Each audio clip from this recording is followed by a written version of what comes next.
नमस्कार बच्चों, मैं प्यारेलाल कुशवाहा। हमने पहले देखा है सिंधु घाटी सभ्यता के बारे में। आज का विषय है इतिहास में आर्य सभ्यता। आज हम देखने वाले हैं आर्य सभ्यता। आर्य सभ्यता का बेटा जो अन्य नाम है वो है वैदिक सभ्यता। वैदिक सभ्यता का जो समय मिलता है या आर्य सभ्यता का जो समय मिलता है वो 1500 ईसा पूर्व से लेकर 600 ईसा पूर्व के बीच है। आर्य सभ्यता को दो भागों में विभाजित किया गया है, जिसमें से सबसे पहले ऋग वैदिक सभ्यता या ऋग वैदिक काल समय माना गया है, एक उत्तर वैदिक माना गया है। उत्तर वैदिक काल कहा गया है। ऋग वैदिक सभ्यता का समय 1500 ईसा पूर्व से लेकर 1000 ईसा पूर्व के बीच रखा गया है।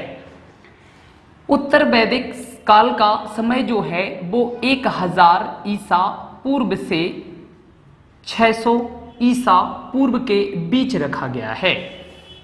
अलग अलग लोगों का अलग अलग मत मिलता है कि आर्य या वैदिक सभ्यता की जो लोग रहे हैं वो अलग अलग लोगों के अनुसार अलग अलग स्थानों से आए हैं। जैसे अपन देखते हैं सबसे पहले दयानंद सरस्वती।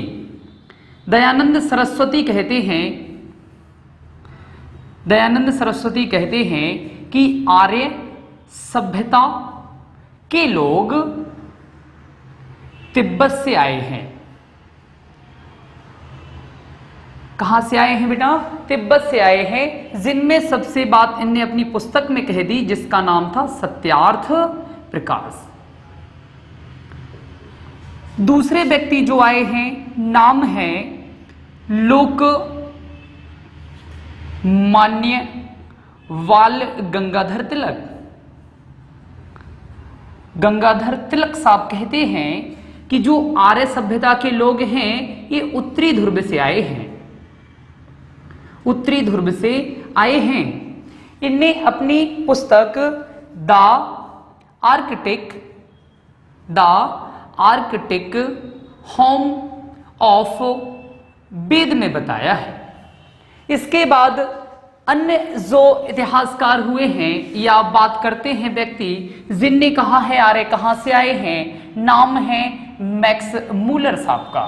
मैक्स मूलर कहते हैं कि आर्य सभ्यता के जो लोग हैं वो मध्य एशिया से आए हैं। मध्य एशिया से आए हैं। यही मत जो है बेटा सबसे प्रमाणित है और सबसे ज्यादा प्रबल दावेदार है। इसके बाद आए हैं डॉक्टर अविनाश चंद्र साहब। डॉक्टर अविनाश चंद्र कहते हैं कि जो आर्य सभ्यता के लोग हैं ये सप्त सैंधव प्रदेश यानी हिमाचल से आए हैं। हिमाचल पर्वत से आए हैं। सबसे प्रमाणित मत मिलता है मध्य एशिया से, यानी सबसे प्रमाणित मत ये है कि आर्य सभ्यता के जो लोग हैं वो आल्पस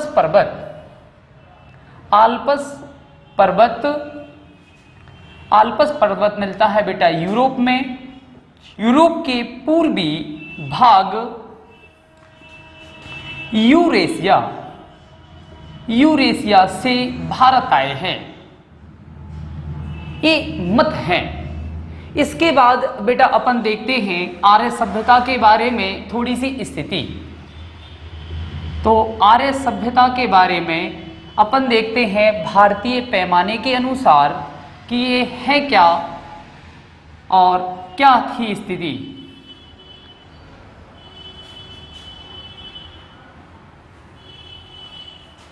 ये भारतीय स्थिति में अपन देखते हैं, ये है बेटा यहां से मानते हैं ये है पाकिस्तान, और पाकिस्तान के इस तरीके से है अफगानिस्तान। ये है बेटा पाकिस्तान और ये है भारत। मध्य एशिया से आर्य जो आए हैं वो अफगानिस्तान हिंदकुश पर्वत यानी यहां से खैबर दर्रा जो वर्तमान में पाकिस्तान और अफगानिस्तान की बॉर्डर पर मिलता है, ये कहां से आए हैं? खैबर दर्रे से। खैबर दर्रे से आकर भारत में आर्यों ने सप्त सैंधव प्रदेश में, यानी बात आती है सप्त सैंधव प्रदेश में बसना शुरू किया। सप्त सैंधव प्रदेश बेटा 7 नदियां हैं, 7 नदियों का उल्लेख मिलता है। उनमें से सप्त सैंधव प्रदेश की जो बात है उनमें है सबसे पहले सिंधु नदी, बात है सतलुज की, तीसरे नंबर पे सरस्वती, झेलम, चिनाव, रावी, ब्यास। 1 2 3 4 5 6 7 नदियों को ही सप्त सैंधव प्रदेश कहा गया है।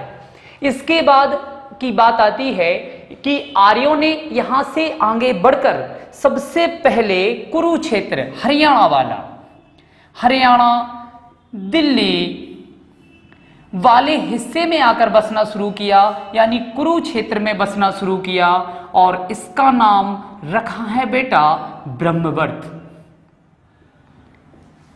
सप्त सैंधव प्रदेश के बाद आर्य लोग बड़े हैं कुरुक्षेत्र में इनने अपना विस्तार बनाया और नाम रखा है ब्रह्मवर्त। इसके बाद आर्य सभ्यता के लोग बेटा यहां से उत्तरांचल से, यानी उत्तराखंड से गंगा नदी और उत्तराखंड से ही यमुना नदी आ रही थी। ये है बेटा यमुना नदी, और ये है बेटा गंगा नदी। यमुना और गंगा नदी के बीच का क्षेत्र जो हो उसको दोआब कहते हैं। दोआब में आकर बसना शुरू किया, दोआब में अपना विस्तार किया, और बेटा इसका नाम रखा है ऋषि ब्रह्म या ब्रह्म ऋषि देश। इसके बाद में बात करते हैं आर्य सभ्यता के लोगों ने अपना विस्तार किया है, हिमालय वाले क्षेत्र में बसना चालू करते गए, हिमालय में बसे हैं। यहां पर बात आती है विंध्य प्रदेश में बसे हैं और बंगाल में बसे हैं। हिमालय, बंगाल और विंध्य प्रदेश, इन तीनों में बसने के कारण इनने अपने क्षेत्र का नाम रखा है आर्यवर्त। ये कहानी थी आर्य सभ्यता की स्थिति की। तो अपन ने देखा सबसे पहले आर्य सभ्यता के लोग खैबर दर्रा से होकर भारत में प्रवेश करते हैं और सप्त सैंधव प्रदेश में बसते हैं, जो 7 नदियां थीं। उसके बाद कुरुक्षेत्र के बाद ये लोग पहुंचे हैं, अपन ने कहा है कहां पर, गंगा यमुना के दोआब पर। गंगा यमुना के दोआब को ब्रह्म ऋषि देश नाम दिया है। अब आते हैं अपन आर्य सभ्यता की नदियों के बारे में। आर्य सभ्यता की नदियों में, आर्य सभ्यता में 25 लगभग नदियों का उल्लेख है। 25 नदियों का उल्लेख मिलता है, जिसमें से सबसे इंपॉर्टेंट नदी देखते हैं सिंधु नदी। सिंधु नदी में सबसे पहली विशेषता है सर्वाधिक बार उसका उल्लेख है, सर्वाधिक बार उल्लेख, सबसे महत्वपूर्ण नदी है, सबसे बड़ी नदी मानी गई है, बड़ी नदी है। दूसरे नंबर पे इंपॉर्टेंट है सरस्वती। सरस्वती नदी के बारे में बात आती है, इसको ऋग्वेद में सबसे पवित्र नदी माना गया है। इसको नदी तमा कहा गया है। नदी तमा का अर्थ है बेटा नदियों में श्रेष्ठ। सबसे पवित्र नदी ऋग्वेद में इसको उपमा दी गई है नदी तमा। नदी तमा का अर्थ होता है नदियों में श्रेष्ठ। तीसरे नंबर पर देखते हैं गंगा के बारे में। आर्य सभ्यता में या ऋग्वेद में गंगा का, आर्य सभ्यता में गंगा का एक बार उल्लेख है, केवल एक बार उल्लेख मिलता है। तीसरे के बाद चौथे नंबर की बात करते हैं, यमुना का 3 बार उल्लेख है, 3 बार उल्लेख मिलता है। आर्य सभ्यता की नदियों में अपन आगे की ओर देखते हैं और देखते हैं बेटा आर्य सभ्यता के प्राचीन नाम नदियों के और नवीन नाम नदियों के। कौन कौन सी नदियों का उल्लेख है? सबसे पहले देखते हैं बेटा बिपाशा, बिपाशा। दूसरे नंबर पे सदा नीरा, तीसरे नंबर पे सतुद्री, चौथे नंबर पे वितस्ता, पांचवी पुरुषणी, छठवीं पे क्रूभा, क्रूभा, सातवें नंबर पे आश्किनी, आठवें नंबर पे द्रसधती या सरस्वती। बिपाशा, सदानीरा, सुताद्री, विस्तता, पुरुषणी, कुंभरा, आस्किनी। फिर देखते हैं अगली नदी का नाम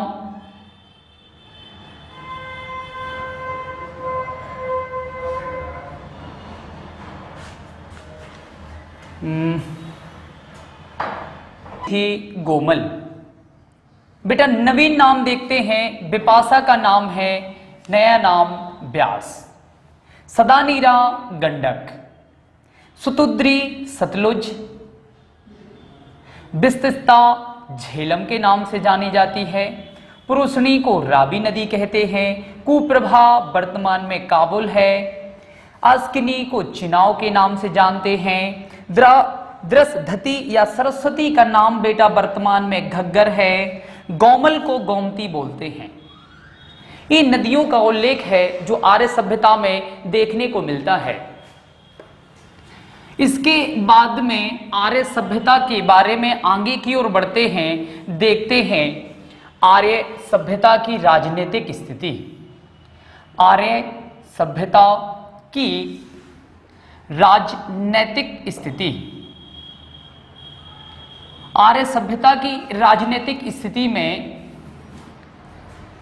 सबसे इंपॉर्टेंट उल्लेख यहां मिलता है कि यहां का जो समाज है वो कबीलों में बटा है, कबीलों में बटा है। और ऋग्वेद में 5 प्रमुख कबीलों के उल्लेख है, कबीले का उल्लेख है जो निम्न हैं। पहले नंबर पे कुरु, दूसरे नंबर पे यदु, तीसरे नंबर पे द्रिहु, चौथे नंबर पे तुबसु और अनु। ये 5 कबीलों ने चल के आगे समय में 5 अन्य प्रकार के कबीलों से संगठन बनाया है, जिनका नाम है अकिन, पाक्य, पक्य, भलानस, बिसाणी और सिब। 5 प्रकार के कबीलों ने 5 प्रकार के कबीलों से संगठन बनाया। इसे हम 10 जन संगठन कहते हैं या 10 जनों का संगठन कहते हैं। 10 जनों के संगठन का युद्ध होने वाला है। इस समय पर आर्य सभ्यता में एक राजा हुआ करते थे जिनका नाम था राजा सुदास।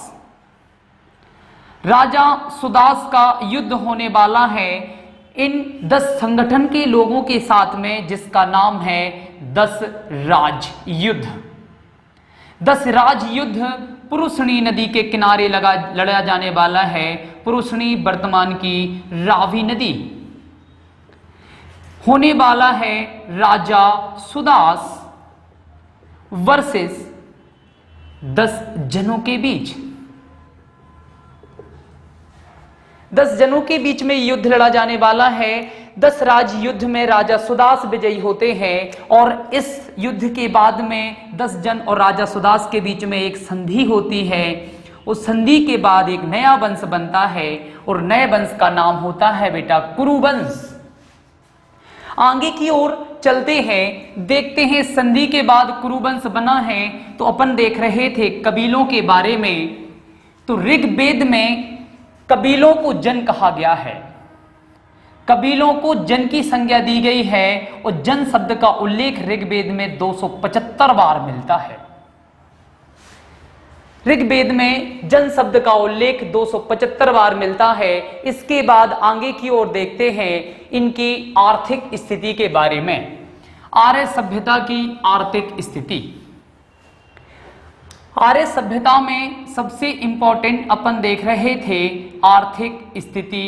तो बेटा सबसे इंपॉर्टेंट है एक ग्रामीण सभ्यता है, ग्रामीण सभ्यता है। मुद्रा के रूप में ये प्रयोग करते हैं बेटा गाय का।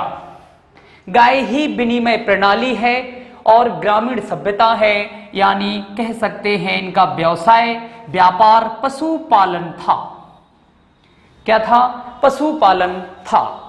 इसके बाद आर्य सभ्यता की आर्थिक स्थिति देखी अपन ने। आगे की ओर चल के देखते हैं इनका समाज,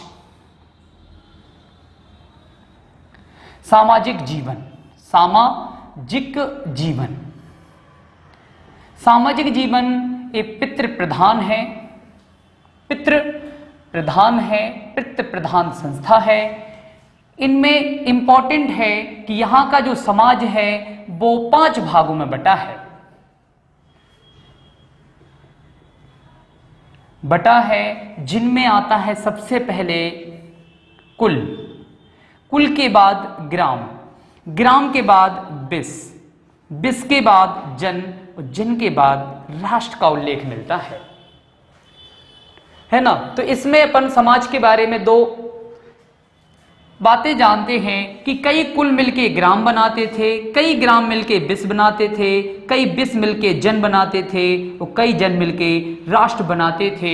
यानी इनका सामाजिक जीवन जो था वो 5 भागों में बटा हुआ था। सामाजिक जीवन में बात आती है यहाँ की स्त्रियों की स्थिति की। तो अपन देखते हैं आर्य सभ्यता में स्त्रियों की स्थिति अगले वीडियो में। धन्यवाद।